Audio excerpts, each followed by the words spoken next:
All right, let's get this meeting started. So that's really loud. Feels kind of weird to be back, but welcome back, everyone. We're going to start with our Finance and Corporate Services Committee meeting. So at the start, I read that the City of Kitchener has aligned with provincial changes to COVID-19 restrictions, and City Hall is now open for in-person services, but appointments are still being encouraged. The City remains committed to safety of our patrons and staff and continue to facilitate electronic meeting participations for members of the public. Those people interested in participating in future meetings can register to participate electronically by completing the online delegation registration form at kitchener.ca/delegation or via email at delegation@kitchener.ca. For those who are interested in accessing the meeting live stream video, it is available at kitchener.ca/watch now. So now we start with the consent items. Do I have a mover for the consent items? Moved by Councillor Ioannidis. Is there any, I'm assuming there's going to be questions on the consent items.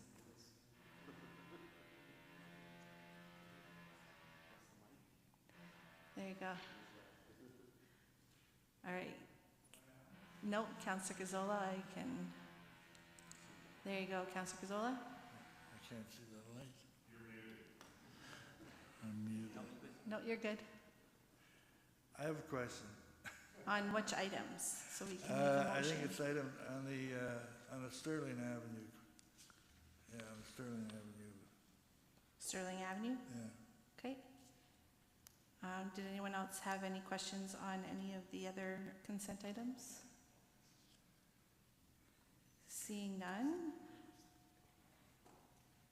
Which one?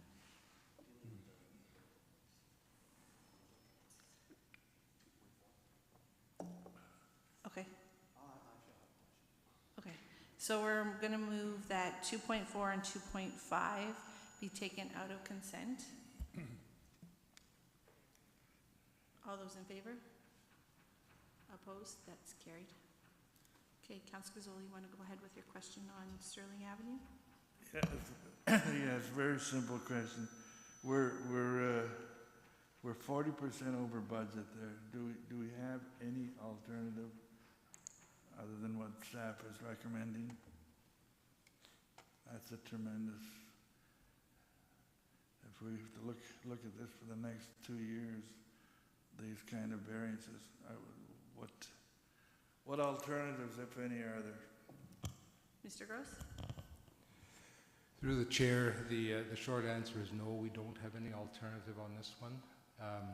We have spoken with and worked with our legal folks to go through all of the extra claims and costs associated with the work. We have eliminated some that were deemed not acceptable, but for the most part, the claims were substantiated and are correct. What if there weren't funds available to do this? We're fortunate that we went into a number of accounts, all that very nicely had surplus amounts laying around. What if we didn't have those kind of funds? What would we do? Through the chair, the funds are coming from the surplus account, the WIP surplus account, which is made up of surpluses from all the other projects. There will be other surpluses. If there wasn't enough money, there would be funds that would be made available. And where would they come from? They would come from the future account, because there always are funds that are turned back twice a year. Fine, thank you very much. There's very little I can say. I know it. In my life, if something came in at 40% over what I had planned to do, I'd have to do something else, like give up something. But that's just in my dull life. Okay, thank you. Councillor Ioannidis, you wanted to ask a question on 2.4, which is 200 King Street West ground floor lease. Yeah, thank you, Chair Galloway Seelock. I guess my question is, which unit are we talking about? Where's Corey? There he is. Go ahead, Mr. Bloom. So through the chair, this is, so this, I'm noticing the mics are picking up quite a lot today, so I don't think we have to hold them as close as we used to. through the chair, so this would be within the small business center. So they have a back area that currently they're not using, and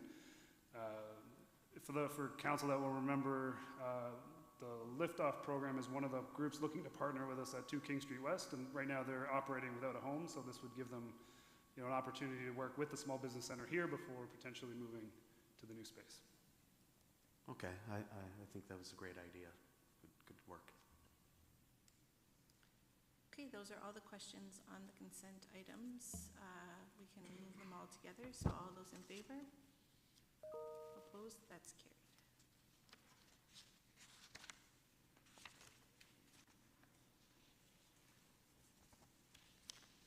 We'll now move on to 4.1, the vacant home tax, and Sally will be here to provide a 5-minute PowerPoint presentation. Welcome. Thank you. So good afternoon, everyone. I do have a brief presentation for you in support of the staff recommendation on the vacant home tax.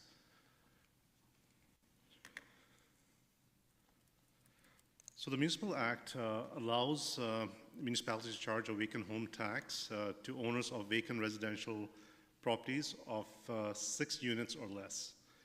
The purpose of the vacant home tax is to encourage homeowners to occupy or rent their properties while increasing the supply and affordability of housing. It's not meant to be a revenue tool for the municipality. The Ministry of Finance must also designate a municipality to be able to charge the vacant home tax. Only the City of Toronto and most recently the City of Ottawa have received this designation. They're both single-tier municipalities as opposed to Kitchener, where we have a 2-tier system. So this slide demonstrates how the vacant home tax will be calculated on a property with an assessed value of $326,000. So you can see here, without the vacant home tax, property taxes on this property would be $3,606. At a vacant home tax rate of 1%, the vacant home, and an additional tax would be charged of $3,260. Essentially what this does is double the annual property taxes for this homeowner to almost double to $6,866. So do we have a problem of vacant homes in the city of Kitchener? So we use 3 methods to determine if vacant homes are an issue here. The first method was the Canada Mortgage and Housing Corporation study. Kitchener, Waterloo, and Cambridge have one of the lowest vacancy rates in Ontario at 2%. The city of Kitchener itself has 2.1%. In comparison to the City of Toronto, who are at 3.4%, and City of Ottawa, who are almost at 4% of vacancy rate. The second method was to reach out to builders, developers, realtors, and investors. So the region of Waterloo actually conducted an informal survey with these stakeholders. The feedback received indicates that there is no evidence of a vacant home issue within this region. The KW Association of Realtors have also provided correspondence supporting this position and in support of the staff report and the recommendation, which I believe has been circulated to Council prior to this meeting. The third method, and arguably the strongest evidence we have of potential vacant homes, relates to water consumption data. Based on this data alone, between 100 and 125 homes are suspected to be vacant in the city. This represents only 0.15% of total properties in the city of Kitchener. So how do we determine if a home is vacant? So we used there's 2 criteria. There's 2 key requirements to qualify as a vacant home. The first requirement is that the property must have no water consumption for at least 6 months. The second requirement is that the property must not be under renovation, waiting for redevelopment, an Airbnb unit, or a probate. Based on requirement number 1, which is no water consumption for at least 6 months, we found that only between 100 and 125 homes are vacant. Again, represents a very small percentage of properties in the city of Kitchener. And further, we have not yet even looked at requirement number 2, so this number could be even lower. So this matrix here shows the municipal comparators. So as you can see, based on size, population, and the estimated number of vacant homes, Kitchener is much smaller in scale than Ottawa, Toronto, or even Vancouver, who have implemented the vacant home tax. The vacant home program also requires significant operating and staff resources to administer. Also, the estimated revenues based on consumption data in the city of Kitchener and an estimate of the number of vacant homes, let's say it's 1% was the vacant home tax rate, we would generate only about $406,000. And that's even before considering any expenses. So it's expected that once we start considering expenses, the expenses will far exceed the revenues generated. So staff's recommendation is not to implement the vacant home tax at this time for the following reasons. We have a very low vacancy rate of 2.1%. We have only between 100 and 125 homes potentially vacant, and again, this number could be lower. We have a robust affordable housing strategy implemented with several action items, and the vacant home tax was not considered or recommended as part of the strategy. Both the federal and provincial governments have also announced several strategies to increase the affordable housing supply. And finally, expenses to implement such a program for Kitchener especially would far exceed the revenues. So this concludes my presentation. I would like to acknowledge Ms. Danielle Spady, Manager of Realty Services, who's also the co-author of the report and has also prepared the comprehensive data outlining real estate trends attached as an appendix to the staff report. So both Ms. Spady and I are here to respond to questions at this time. Thank you. Thank you very much for your presentation. There are some questions for you. Up first is Councillor Initis. Thank you, Chair Galloway-Selak. Thanks, Solly, for coming in, and you know, it's a very data-driven report. I really appreciated it. It really gives me comfort that this data is hopefully will give others comfort with other issues with affordable housing and the housing market in our community. But anyways, I just wanted to ask you, why only 1% and not higher? I think most municipalities, for example, City of Toronto and Ottawa, and even Vancouver started with 1%. I know City of Vancouver is going up to 5% soon. And as you can see from the tax calculations, it's going to be significant for the homeowner to pay that bill. Okay. Even at 1% is a significant hit for the homeowner. Yeah, I would think so too. And Chair Galloway-Selak, when the time's appropriate, I'm prepared to move the staff's recommendation. Okay, thank you. Up next, we have Councillor Marsh. Thanks very much. And I want to thank staff for preparing such a thorough and, as Councillor Initis says, data-driven report. I really do think, you know, you've got a solid case here for not moving forward. And I do, though, have just a few clarifying questions. So, first of all, I'm trying to understand whether or not multi-residential units were included in the analysis of water use. So the Act allows for 6 units or less, and they have to be in the residential tax class. So 6 plexes would be, anything over 6 would not be included. Okay. And when you looked at water data, if there was, you know, we have average amounts of water that homes might use in a given month when it's occupied, and then there's zero water that you found, just very, very few. What about just a trickle? Like, is there some data that might indicate somebody's turning on water from time to time, but nobody's living there in an additional percentage? Yeah. We're fairly confident in our analysis. We not only had the water data, which is 6 months. We used 6 months of no consumption, but we also had the region survey, the informal survey. We also had the Canada Mortgage and Housing stats. So we looked at 3 different things, 3 different sources of information, and we're fairly confident that this is not an issue here in the city of Kitchener. Okay. All right. Thank you.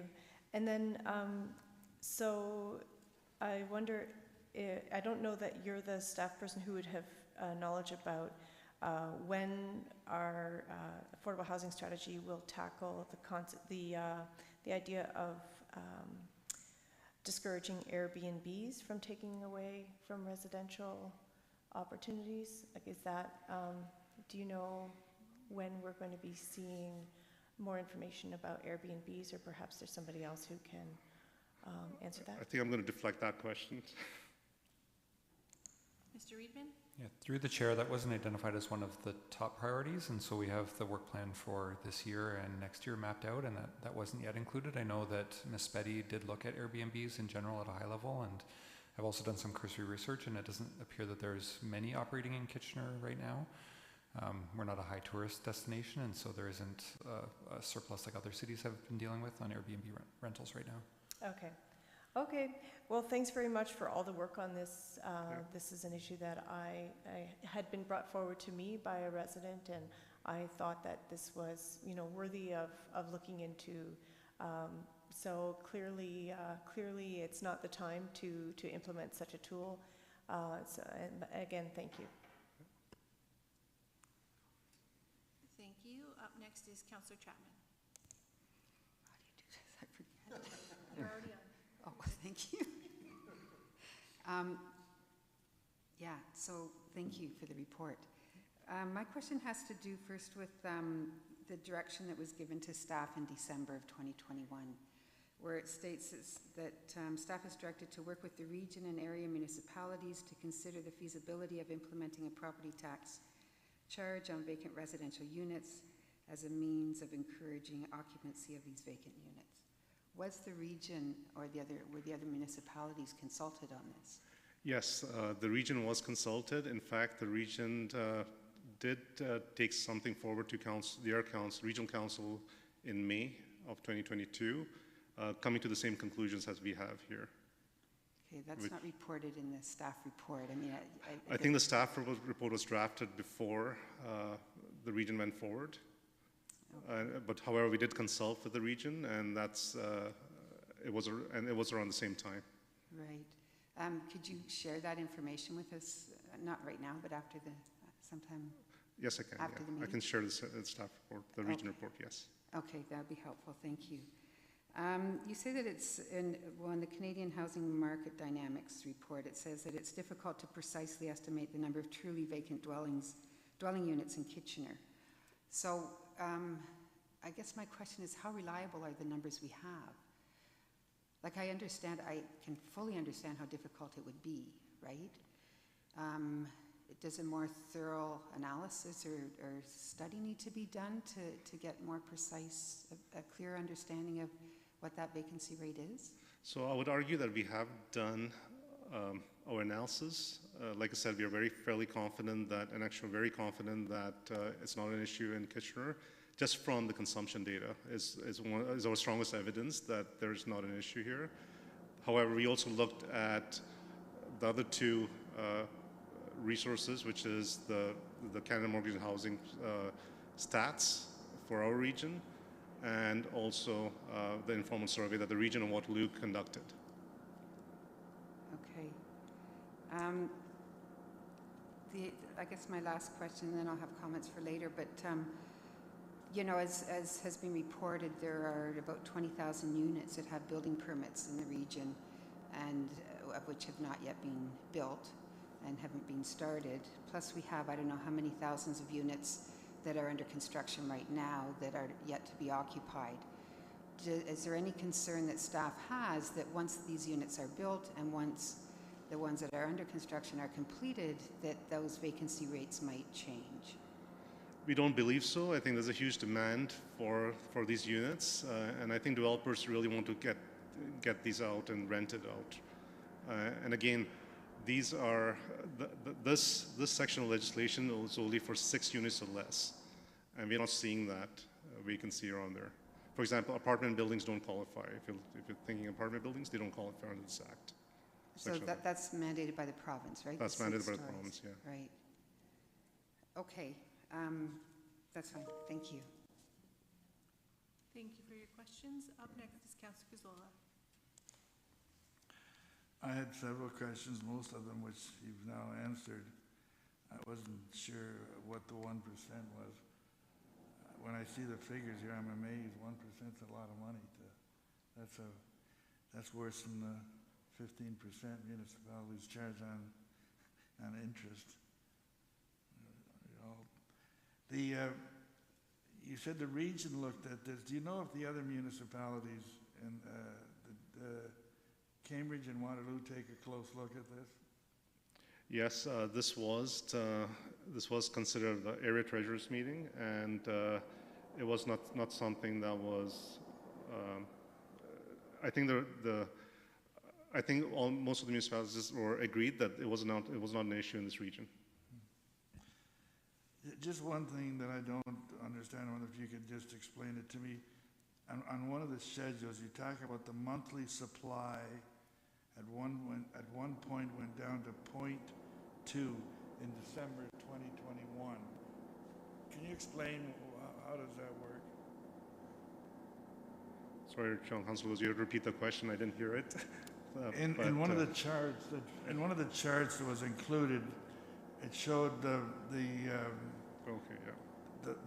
monthly supply, whatever that is, of rental units. Yeah. And there was concern because at one point it was down to 0.2. So how does that work? How does that schedule work?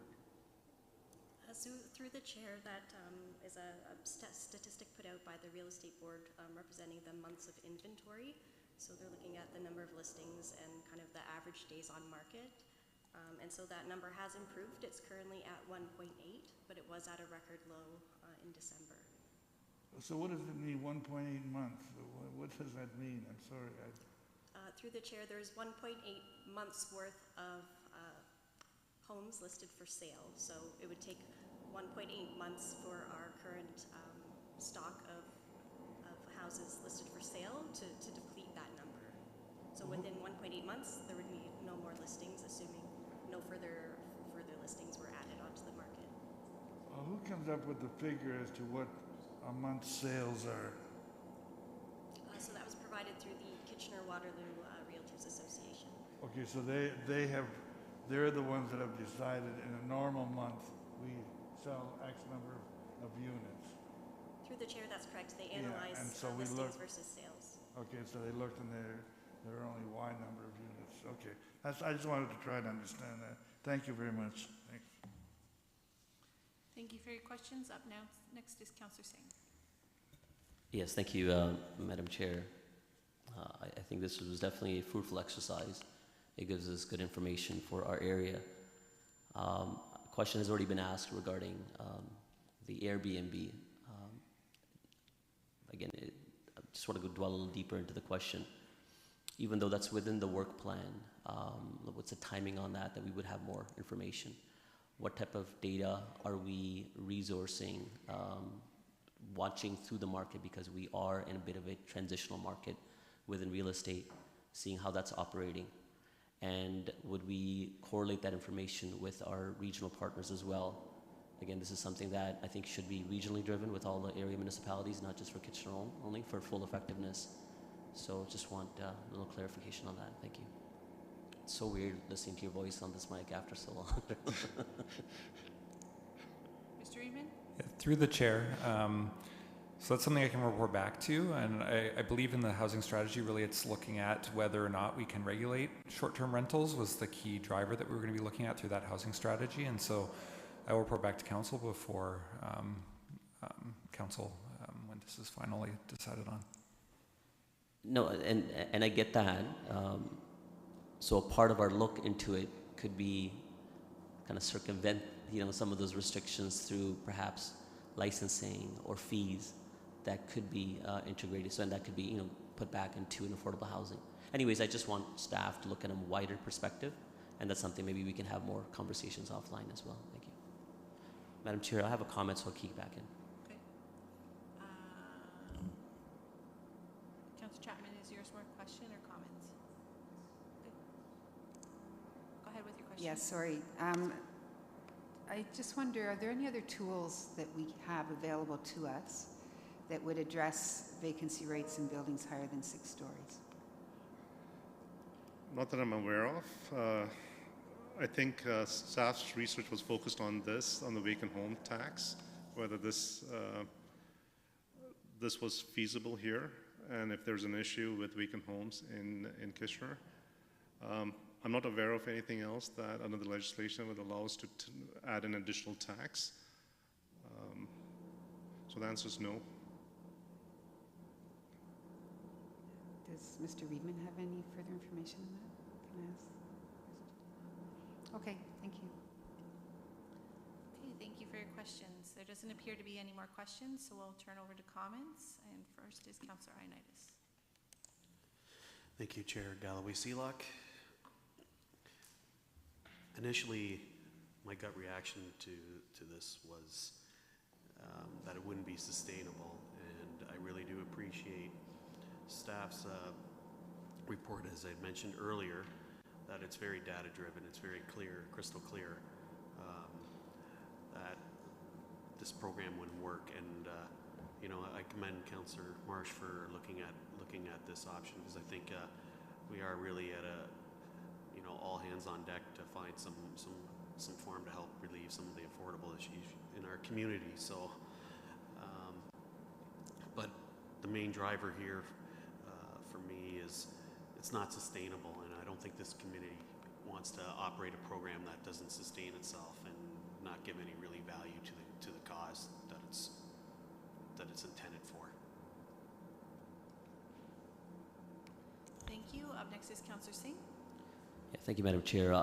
Just simply, I support the staff recommendation on this. The information is before us is quite clear.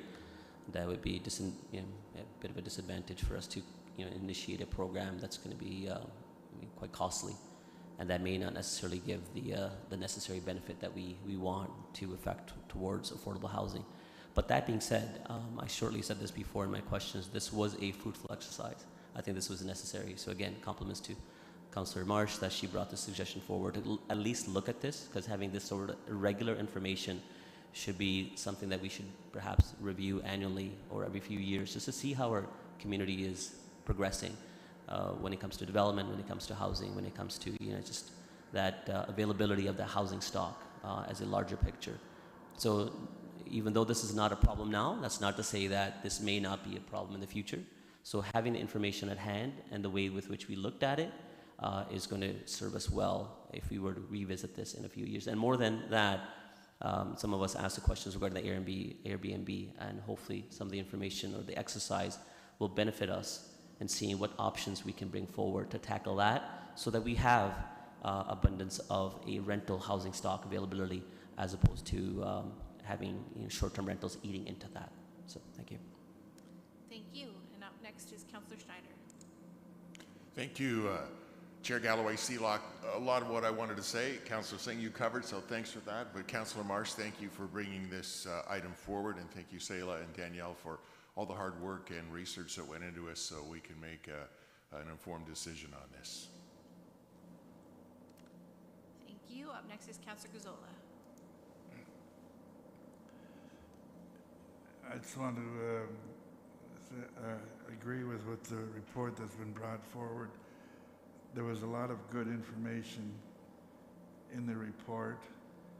I think the thought behind this whole concept of helping affordable housing is a good thought, but I'm not sure that it's really been set up that it could really provide any real help to affordable housing. So I think staff have shown clearly that it's a very costly thing to do. You know, governments, municipalities especially, are often accused of doing a money grab, having sort of rules and regulations where we do seem to almost steal money from people, and this would have been, in my thoughts, an example of that. The other thing that bothers me is that we really, because we are a two-tier government here, we've had probably 4 studies on this issue, all that I'm sure have come up with the same answer. So there's real duplication of efforts on our part. Having said that, I can totally support staff's recommendation. Thank you. Thank you. Up next is Councillor Chapman. Thank you. I'll support the report, but I did want to say I have a few concerns. And if we look at Lalani Farha's analysis of the housing crisis in the world, with a particular focus on some places in Canada, including the region. And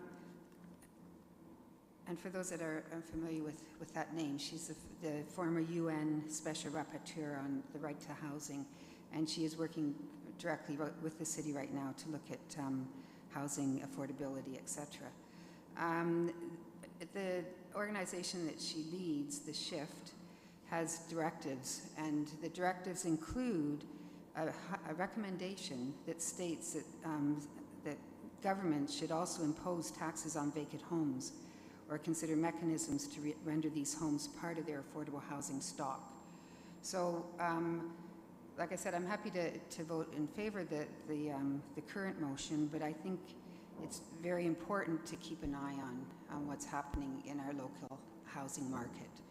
Also, the documentary Push, which she was featured in, gives also another very clear overview of what's going on in the investors' housing market that we've created in this country.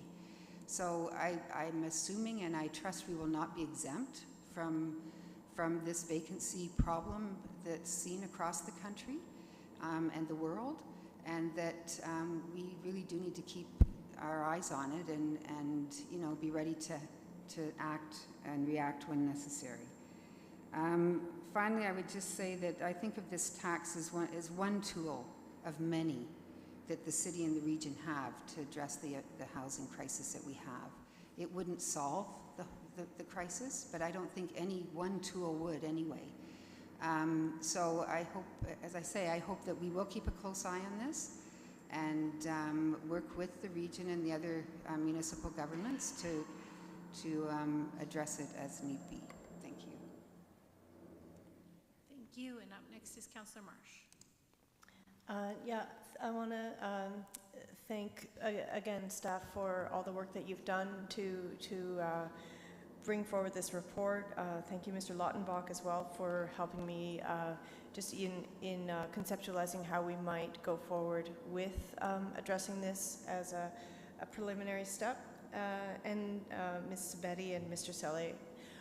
I also want to just mention that I do think that in our community there is a sense of urgency among most of us in terms of trying to tackle this huge problem of affordable housing, but there is some apathy as well out there, and I think that we need to just be aware of it and make sure that for those property owners who choose not to rent out just because they don't have to for their own financial means, because it's too much of a hassle or whatever, and they're hanging on to usable residential properties, I think that's a shame. And so I see that according to all of our stats that have been gathered today, we really do have a low vacancy rate, and that's really terrific. My guess, though, is that there are many units that are still vacant in the higher order multi-dwelling units, and let's keep our eye on that in the future, and let's watch what's happening in Toronto and Ottawa in the years to come, in the next couple of years, and see whether or not there might be lessons learned there that could be applied here. Thank you. That's okay. Go ahead. And then on a housekeeping, totally different topic, you know, this sound that we're hearing, I'm sure is essential. Otherwise, it wouldn't be happening. But I'm just hoping that we can, you know, see an end to it as soon as we can, because it's putting a damper on our first day back. So I just wanted to ask that staff, you know, see if there's anything that we can do to lessen the impact. Thanks. Thank you for that. That is all the comments. I just want to thank staff for all the hard work on this. I think it's a great report, and I think we need to continue to move forward. So with that, all in favor? Opposed? That's carried. Okay, up next we have 4.2, which is the Procurement Bylaw Review. And Ryan Scott will provide us with a 5-minute presentation on this matter.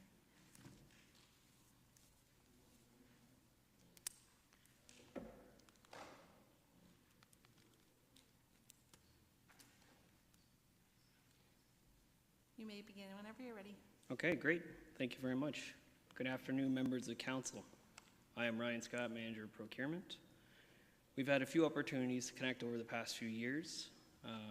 At those meetings, a few members of council had asked when we would be bringing forward recommendations specific to procurement, efficiency, flexibility, and best practices. So today I'm pleased to be presenting an overview of the proposed procurement bylaw. The procurement section sources approximately $120 million annually of goods, services, and construction. The current bylaw was updated in 2017, and a review is required every 5 years. We have legal obligations to adhere to under the Municipal Act, including procurement law, and the purpose of the procurement bylaw is to provide best value for public money, enable procurement processes to be efficient and effective, provide flexibility for innovative procurement approaches, limit our legal exposure, and safeguard the principles of openness, fairness, transparency, and accountability. This proposed bylaw was developed through collaboration with a number of stakeholders. We include a review of internal and external materials and trade agreement requirements, staff of all levels, discussions with industry partners, including 2 construction associations that many of the contractors who bid on our work belong to. It also includes internal legal review as well as external legal review. External legal counsel was retained as part of a larger comprehensive review of the procurement division that started in 2019. And this proposed bylaw is the remaining piece required to make good on those recommendations received from external legal counsel. And it will allow us to make meaningful changes in our process and implement the suite of items the city has available. The proposed bylaw includes general housekeeping, minor changes to language and structure that will drive efficiency and flexibility. Most significant change is the ability to award within council-approved budget. As recommended by external legal counsel and supported by staff, the practice of bringing forward award recommendations to council for projects that are within budget should be discontinued. Are we, just hold on 1 second, Ryan. Are we able to get the volume up on the lectern at all? How do you do that? We can hear you, but barely. Yeah. It's fine.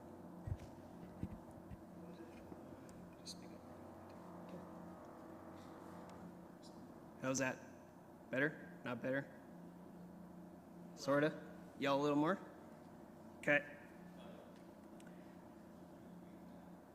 Okay. So the practice of bringing forward award recommendations to council for projects within approved budget should be discontinued. It significantly delays the procurement process and potentially increases prices and puts us at a competitive disadvantage.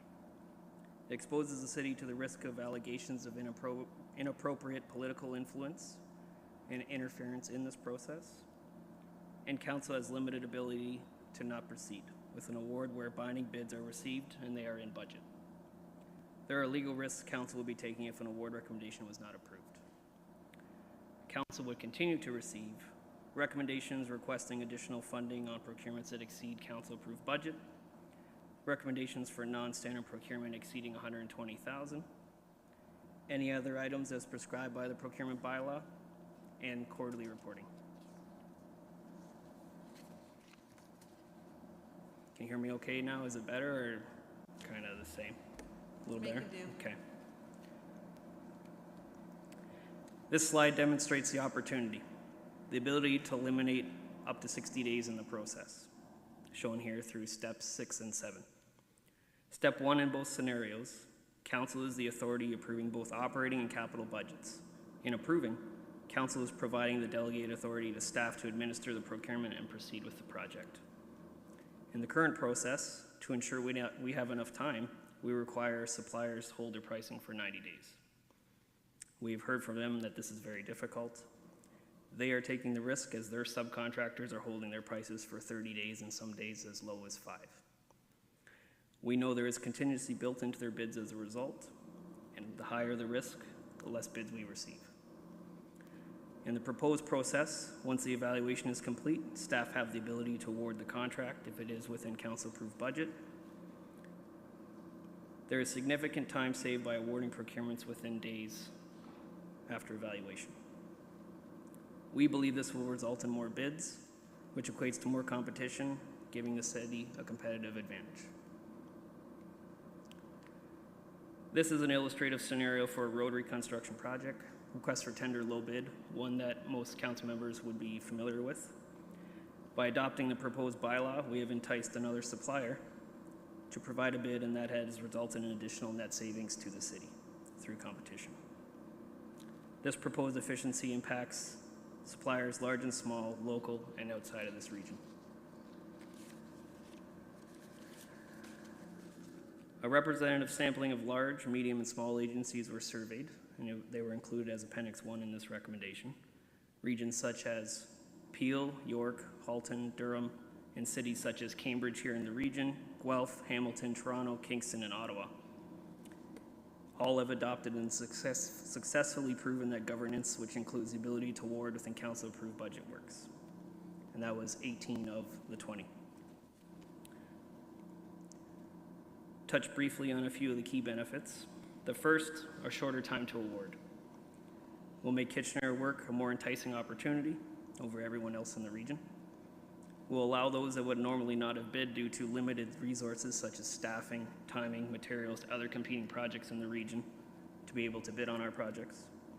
Will result in more competitive bids, better pricing, and cost certainty. And will ensure timely completion of capital works and uninterrupted delivery of city services.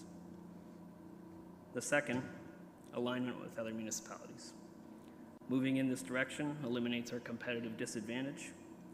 It showcases we're listening to the feedback we've received from contractors, construction associations, suppliers, and external legal counsel.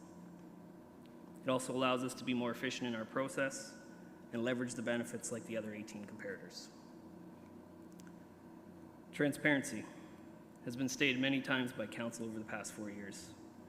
There are robust processes and procedures that are adhered to in accordance with the procurement bylaw.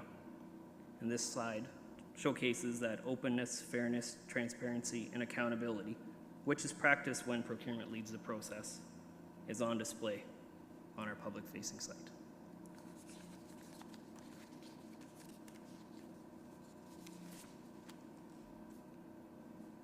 In summary, or in conclusion, through enactment of this proposed bylaw, the City of Kitchener may join many others in adopting broadly recognized industry best practices, which will allow the timely procurement of the maximum number of projects within approved funding and provide value at every step of the process. Thank you. Thank you very much for your presentation. We have a few questions for you. Up first is Councillor Gazzola. Yeah, I don't have a question. The purpose of punching in is that I would ask for a deferral of this topic until the next term of council.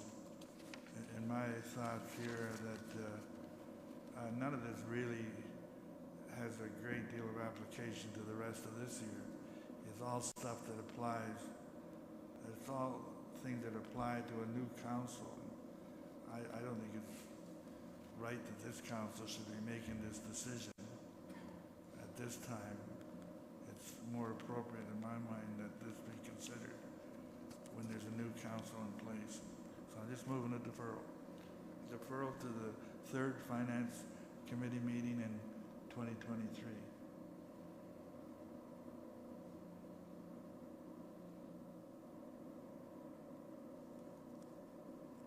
And I'd like a recorded vote on that if it does come to a vote. Okay, Mr. Lautenbach?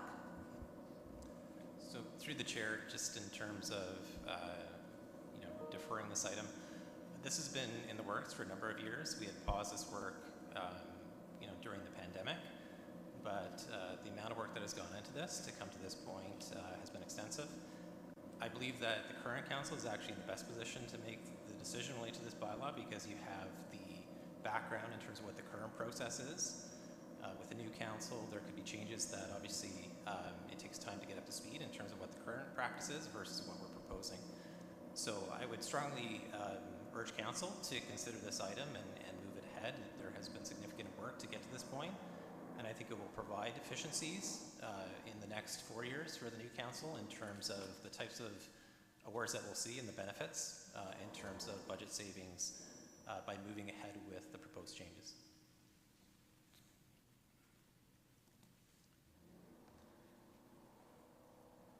I'm just mulling over in my head if I should go to questions or if I should go to the deferral first.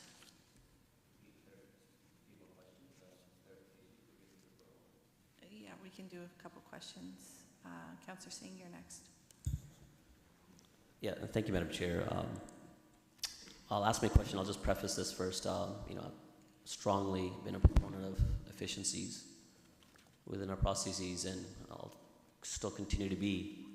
So that being said, at the same time, I think we have to be somewhat cautious whenever we are diminishing oversight or governance to our procedures. So in this regard, we've heard that there are efficiencies to be sought, and there are other municipalities that have done this, similar changes are adopted to the procurement bylaw. Have you considered doing a phased-in approach where we, looking at year-end, where we do a kind of a temporary measure of the bylaw adopted for a year, and then it comes back to council, seeing exactly what efficiency we did see, as well as comparator to how we did in the past. And at the same time, I don't totally disagree with what Councillor Gazzola is saying, that we're just at the end of this term of council, and it will be the next term of council that should be deciding how the governance of the city should proceed forward. So maybe an answer to that, just as a one-year pilot. All right, through the chair, we have had a temporary measures report already in place and have that information that you would be looking for as far as the efficiencies that we have now realized through some of those pieces through that temporary measure. And they are coming forward as part of information-only report, the quarterly report that council does see. And I believe that will be coming on August 22nd, and it will showcase some of those pieces that have been the items that we've had further efficiencies on with those temporary measures. As far as a pilot program, I would align it with that. That's not the entirety of all the recommendations within the bylaw, though, right? Some of those temporary measures that have already been adopted is not the entirety of all the changes within the bylaw. That would be correct, yeah. It's only specific to the first one, which is approval within council-approved budget. The other three items with regards to the temporary measures are not part of this bylaw and not looking to go ahead and beyond the end of this year. Right, and so that's what I was saying. I think the question in hand is removal of that governance oversight, where something that's within the approved budget doesn't necessarily come to council. So having that for it within a pilot project, and at the same time, it would allow for a future council to have some say in that regard. And with a one-year pilot, would give that new term of council some time with the new members, seeing exactly what those changes brought to mind as well. So would staff have necessarily issue if the pilot, the bylaw was a one-year pilot, for it to be brought back next year with greater information? Through the chair, yes. I believe that, I don't know if it would deliver the type of value that we're looking for in a temporary measure capacity, so. Can you please clarify why would it diminish in a pilot as opposed to if it was just adopted the way it's written right now?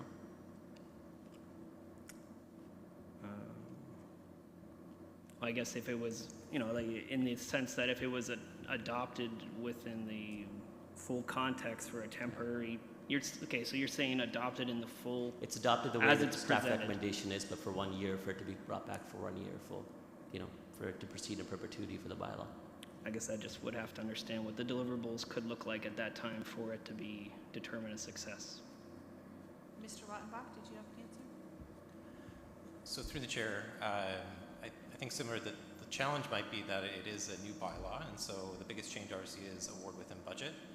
A lot of the other items, as identified by Mr. Scott, are housekeeping items, things that have changed that are aligning with trade agreements, so there's not much change in terms of the bylaw from the current one. But it would have to, there'd be complications with parameters in terms of the new bylaw being in place for a certain time frame through a pilot versus what happens at the end, and then how do you revert back to the old bylaw as an example. So some of those things would have to be worked out if that was something to consider. As Mr. Scott has indicated, the temporary measures report will provide a lot of that data, and you'll see that. Certainly if council wanted the bylaw to come back in a year and have a discussion about it, we'd be open to that. But again, there's details that we would need in terms of what that time frame looks like and what's that mechanism. And it might be challenging to pull back on something that we've also then put time into implementing in terms of contractors and vendors understanding what those requirements are now within the bylaw versus reverting back if that would happen at a future date. I don't disagree. Governance is hard. And so I'll leave it at that. Madam Chair, I think staff do have the ability to iron out exactly some of those details that Mr. Lautenbach has indicated. But again, if this council is adopting the recommendation for a 1 year pilot, and at that time, it's not necessarily what we're saying is, we would, eliminate whatever was, put forward within that 1 year and we'd revert back, but there may be tweaks or there may be quite more further questions to that bylaw. And to be honest, if there is a necessity for us to revert back, that means that bylaw within that 1 year didn't function the way we thought it would, right? Or if there's changes, that means that only we're further improving upon that bylaw. It gives it additional benefit. So simply, I don't know if it needs to be written, but I would put forward if the deferral is defeated, that this bylaw be adopted for a 1 year and for it to be brought back at a 1 year time. And I think coming back next year in August is good timing because that aligns with when the budget processes start as well for the 2024 budget. Thank you. Up next is Councilor Marsh. Yeah, thanks very much. I would support a 1 year, oh dear.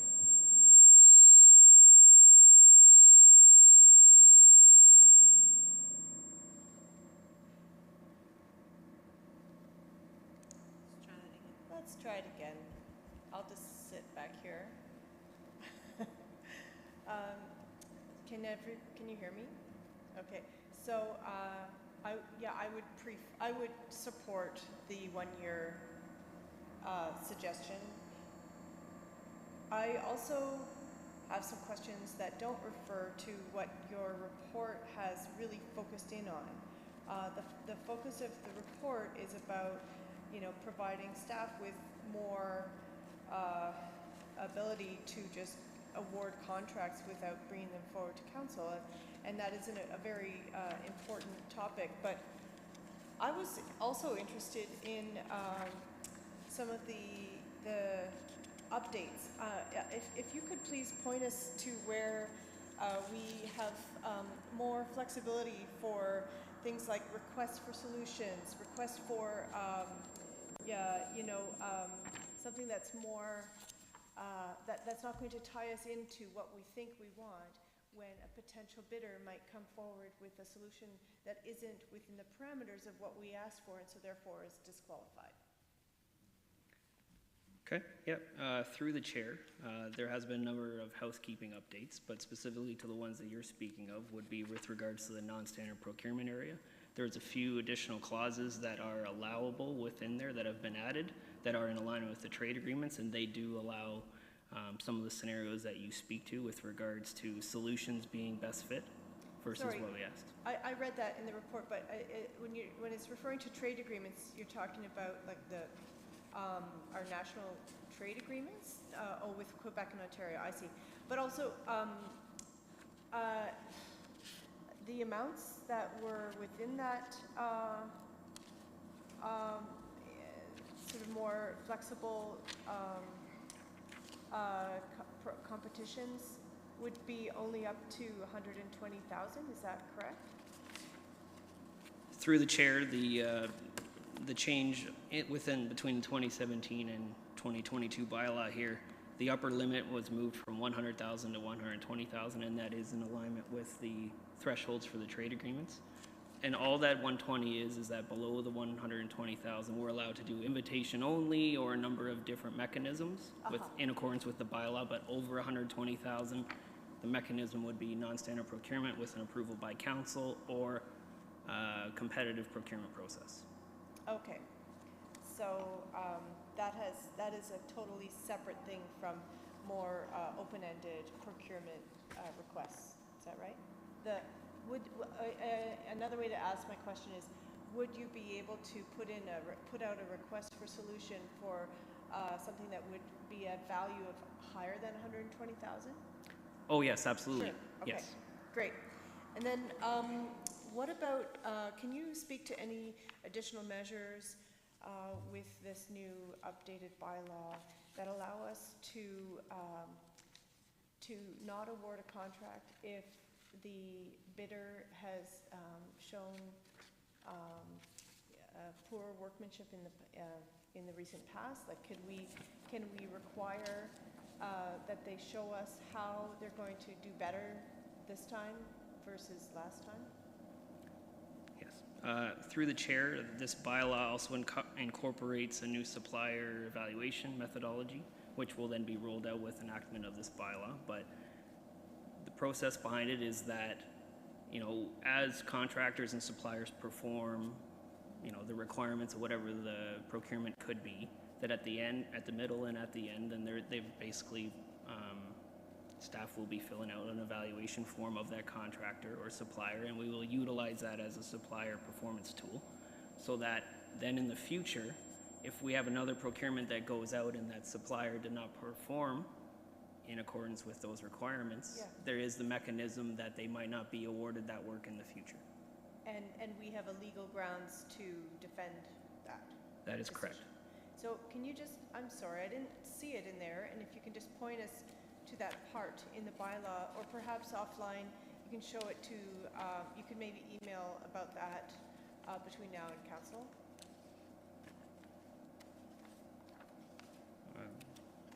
Yep, absolutely.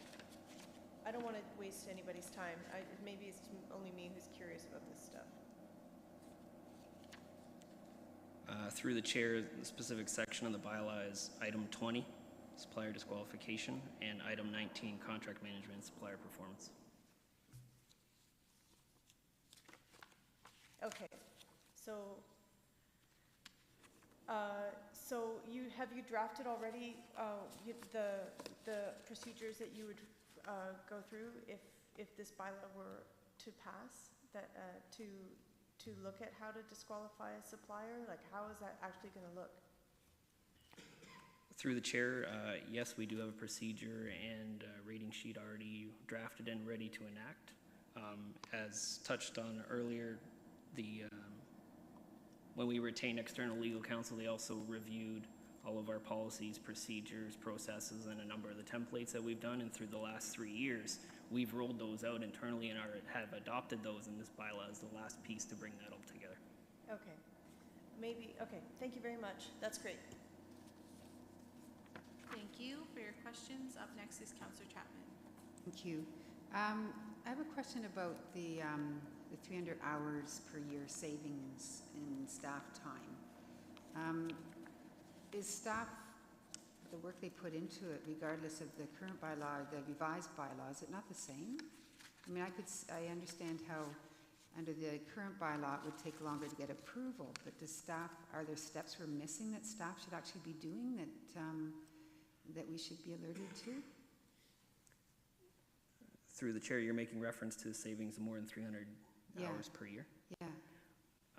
So through the chair, that is in relation to the amount of work it is required to create recommendations and bring those forward. And that just takes into account the staff time in the preparation of recommendations to bring forward.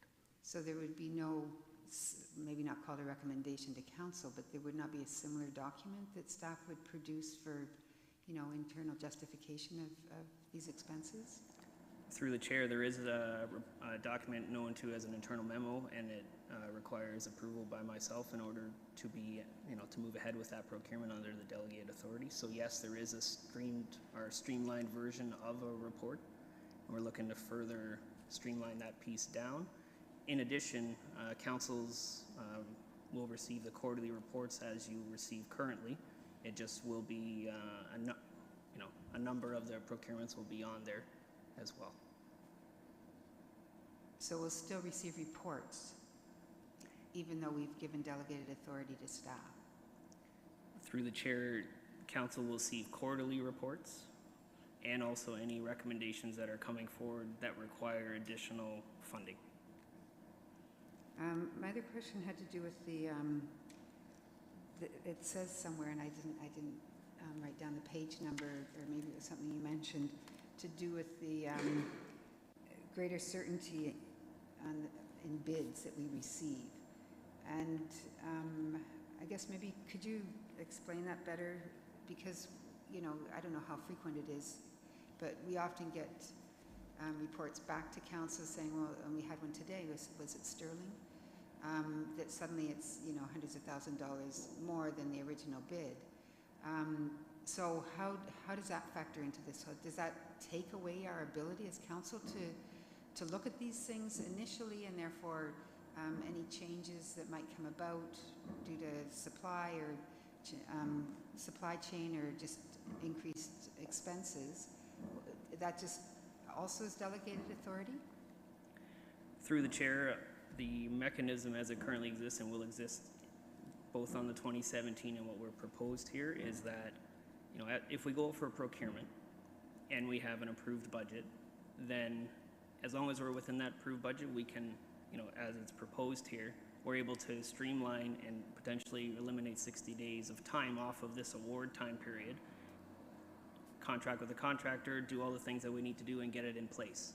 And that's a value add from a contractor perspective, because now they're not bidding on jobs and waiting for potentially up to 90 days to hear back and holding up resources where they could bid on other items. But specific to the item that you're looking for with, okay, we have a change order or something in the future, that authority remains the same as existing within the 2017 bylaw, and that's 100,000 or 10%. And so any request, and that's why you've seen today, a request that has come forward by the division who is managing that project, it comes back to council. It's not within the authority piece here. But it was still within the reserve funds, right? So that doesn't matter. It would still come back to us. Through the chair, that is correct. And one last thing, and I know there is a definition in the report, but I just wonder if you could clarify once more what surplus assets refer to.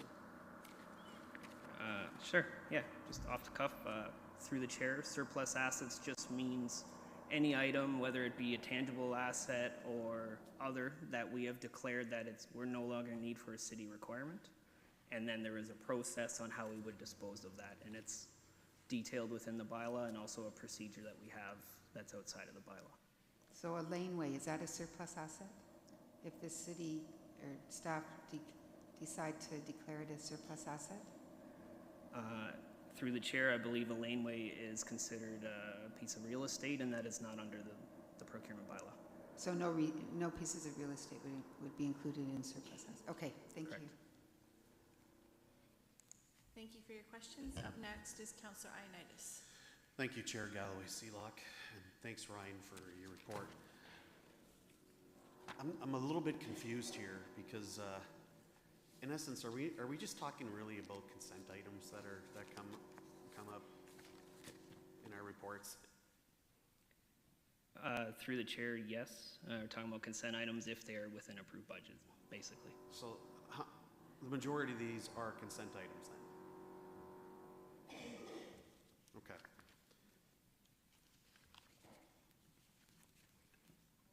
In the past, Hold on. and hold on. I think Mr. Lautenbach wants to add to that. So through the chair, to clarify, these would be, right now you'd receive all tender reports, whether they were within budget or over budget. What we're proposing is you wouldn't see those reports that are essentially within budget, but we prepare the same template and put same amount of work into providing that report.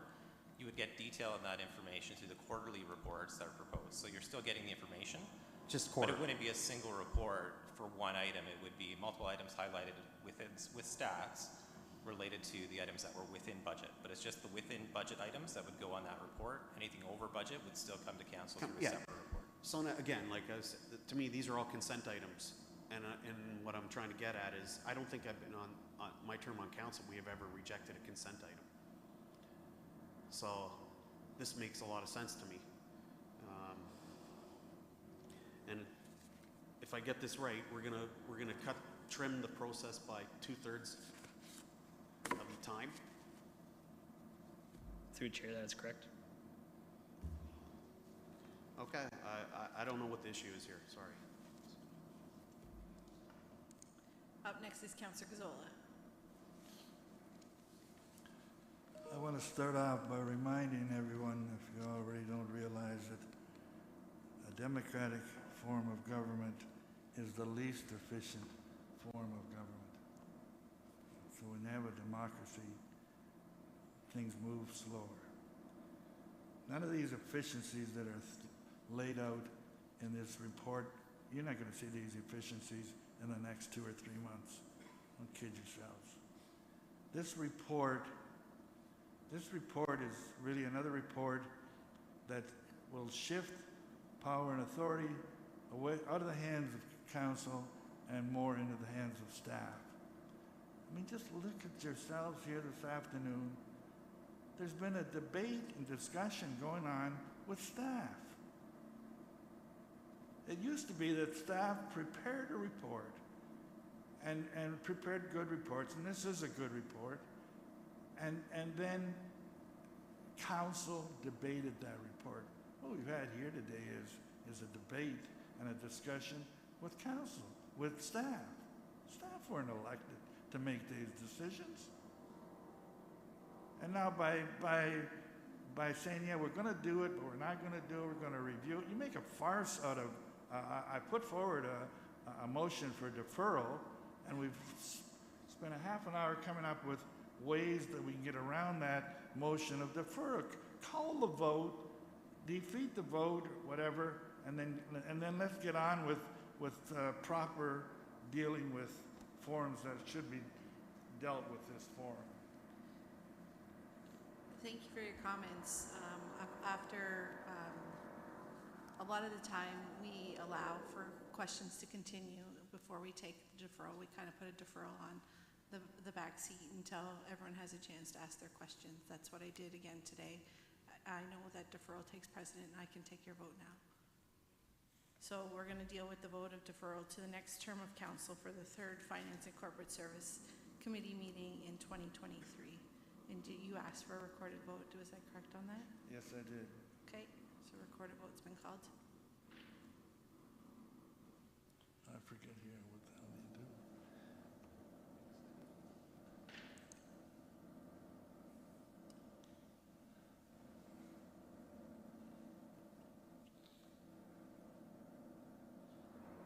Yeah, Councillor Schneider's button's not working. He's pressing it, it's not working.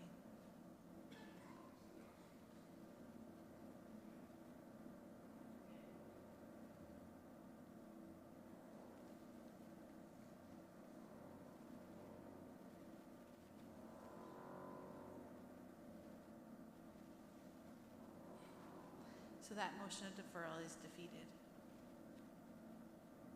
So next, Councillor Singh, did you have another question, or were you going to make a comment? the deferral. I didn't feel my questions were a debate with staff.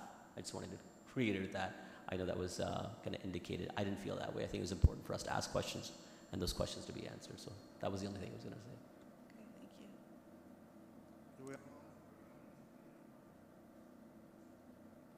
you. No, we don't have to explain our vote. He wanted to speak before I called the vote, and so I let him speak after the vote was taken.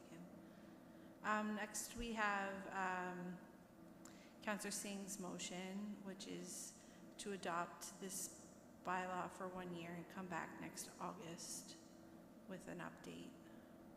Is that correct, Councillor Singh?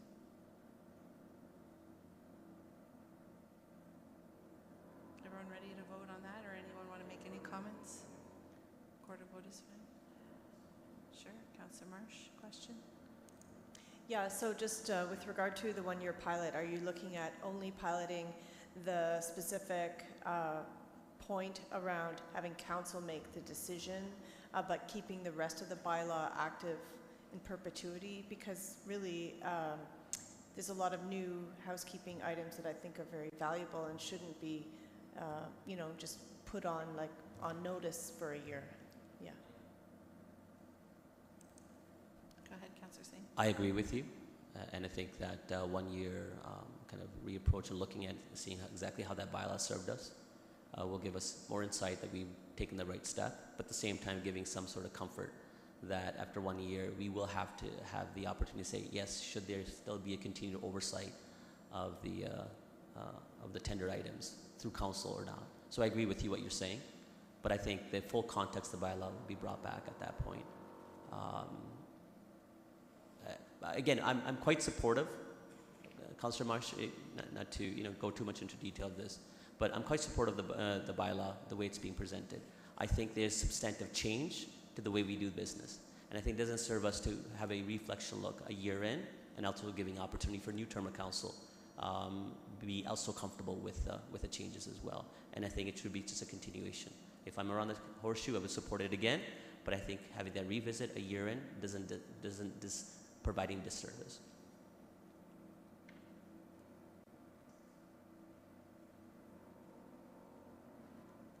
Councillor Marsh? So based on that information, actually, I just want to comment that I support this procurement bylaw as it stands. So I support it in its entirety, and so I'm just going to vote. I'm just giving a heads up that I'm going to vote against the 1 year. I want to, and if it fails, I would put forward staff's recommendation. Okay, thank you. Is there any other comments? Councillor Ioannidis? Yeah, thank you, Chair Galloway-Seelock. I guess for me, when I look at this report and I see 2/3 of, savings in time from like 30 days to 90 days, and with my experience in this industry with procurement right now, it's almost a death sentence in getting any, because that makes us really uncompetitive. The market right now, the way I see it now, is you need to act quickly and make decisions really quick and be agile, and I think this is what this does. And the reality of the day is, since my term on here, I've never seen us ever reject a consent item. So I don't, other than what I see here is just to continue to argue about stuff that's already always approved. I'm not sure what that serves the public, other than to make you look like you're doing something. Yeah, I think I'm not sure where I'm going to go with this. I don't mind it with the pilot, but I also don't mind if we go and full approve this. Seeing no further comments, I'll just make a couple. I won't support the 1 year pilot. I think that we need to move forward with this. I think it makes sense. I think it just means that council's going to have to look at the budget process a little bit more closely and look at those numbers a lot more closely and make sure they're within the reasonable amount that you're willing to spend on each project that would be going through this bylaw. So I think that I will support the staff report if it gets to that. So a record of vote's been called, so we're voting on the 1-year pilot project for it to come back in August.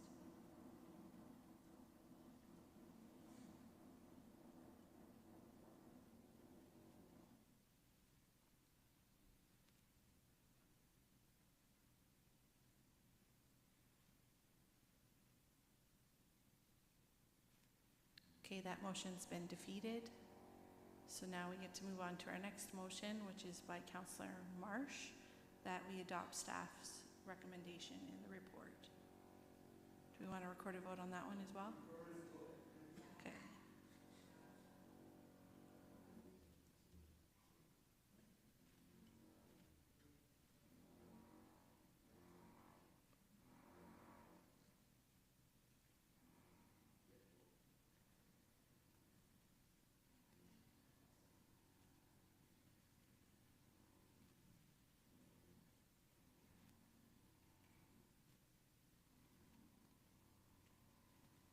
And that motion passes, so staff has their direction. Thank you, and with that, there's no information items, and we can adjourn. Do you need a mover for that? Okay, we're all done.